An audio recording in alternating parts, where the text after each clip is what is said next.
Ngayong araw nga isamahan niyo ako na i-unbox itong parcel na dumating sa akin. At habang ina-unbox ko nga to mga mamis, itong atayaan niyo ako na magkwento sa inyo. Alam niyo ba itong parcel na to mga mamis ay 3 beses nang ina-attempt na ma-deliver sa akin.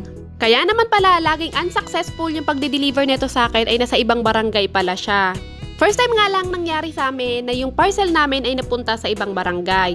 Dahil madalas naman talaga ay kilalang kilala na kami ng mga rider.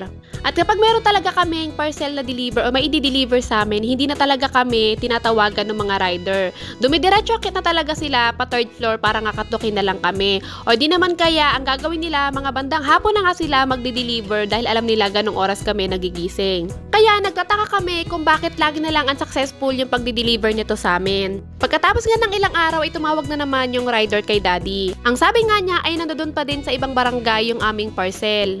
Ang plano nga talaga sana nila ay ihatid na lang sa warehouse nila itong parcel namin para may ihatid sa warehouse kung saan yung barangay namin.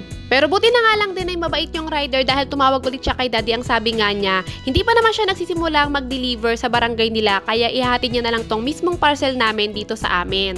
Inantay na nga lang siya ni daddy at pagkatapos nung dumating nga, inabutan na lang siya ni daddy para namang hindi nakakahiya at para na rin meron siyang pang-almusar o pang-tanghalian niya. At ito nga't finally, nandito na siya sa amin at binubuo ko na nga siya.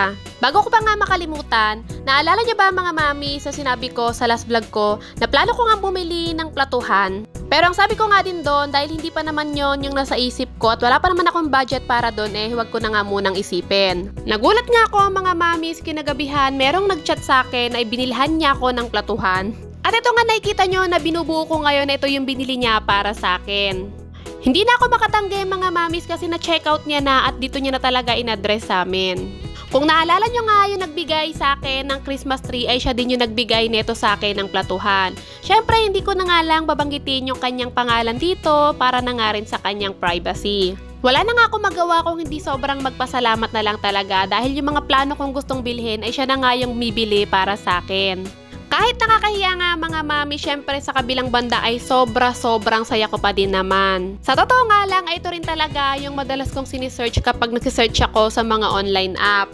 Pero sabi ko nga sa inyo mga mamis, ako yung tipo ng tao kung hindi pa naman talaga kailangan bilhin ay hindi ko talaga muna binibili agad. Plano ko talaga sanang bilhin to kapag alam kong mas malaki na yung extra namin. Yung tipong wala na kaming kailangang ibang bilhin na kailangan or wala na kaming kailangang bayaran ng mga billings. Pero ito nga mga mamis, may sobrang buting tao na bumili neto para sa akin. Napakadami kong ang daldal mga mamis ito at finally nabuo ko na siya. Hindi naman din talaga siya mahirap buuin pero sa totoo lang medyo may kabigatan siya.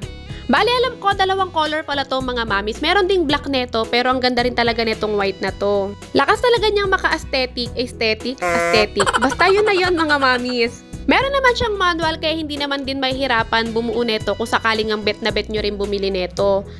Lakas nga makasosyal tsaka lakas makamayaman ng gantong klaseng platuhan mga mamis. Eto nga't finally, natapos ko na at nabuo ko na siya.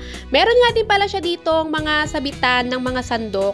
Ikinabit ko na nga din siya dyan pagkatapos andun din naman yung lagay ng mga kutsara. Sa ilalim naman, hindi ko pa nakakabit yung pinakalagayan or suksukan ng kutsilyo.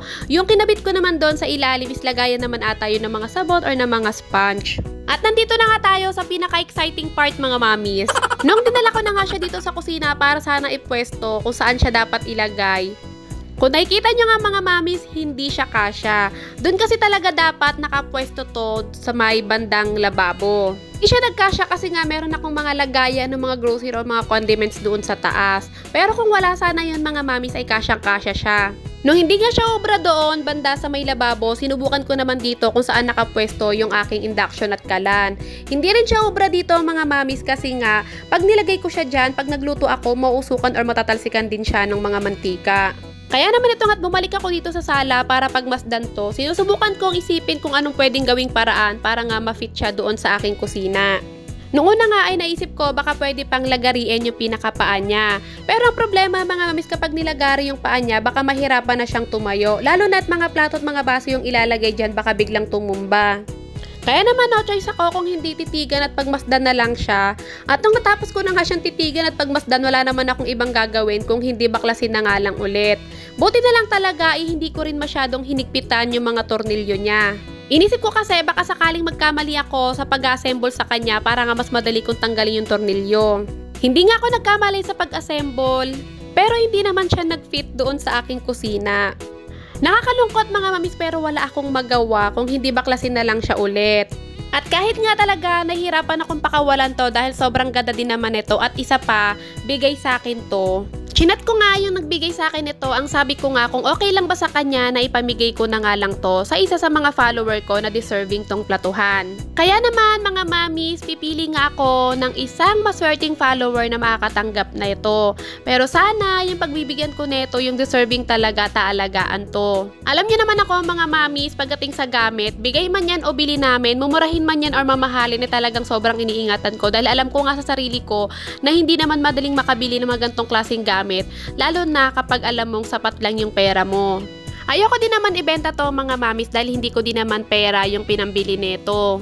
Kaya naman, kaysa ma-stock to dito at maluma nga siya nang hindi naman nagagamit, pipili na nga lang ako ng lucky sharer na pagbibigyan ko nitong platuhan na to. At sana nga sa makakatanggap nito ay ingatan nyo to mga mamis. Kasi kung may choice lang talaga ako at hindi siya ma-stock dito at maluluma, talaga namang gagamitin ko to.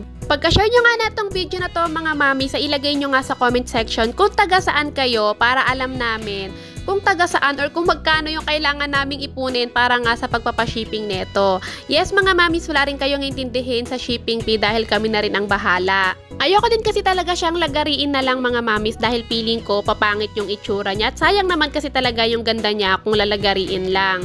Baka sa ngayon kasi talaga hindi pa para sa akin tong gantong klaseng platuhan kaya magtitiis na lang muna ako sa platuhan ko. Bali, i-announce ko pala yung winner o yung napili namin na pagbibigyan neto sa next vlog ko. Kaya mga mamis, abang-abang lang kayo. Ulitin ko nga mga mamis, sana nga pag sa inyo napunta itong platuhan na to ay ingatan nyo mga mamis. Kasi ibig sabihin nun, kaya sa'yo napunta to ay ikaw talaga yung deserving. By the way, yung mapipili ko pala bago nga matapos itong vlog na to, ay dapat po naka-follow dito sa page ko. Para kahit doon man lang mga mamis mapawi yung lungkot ko.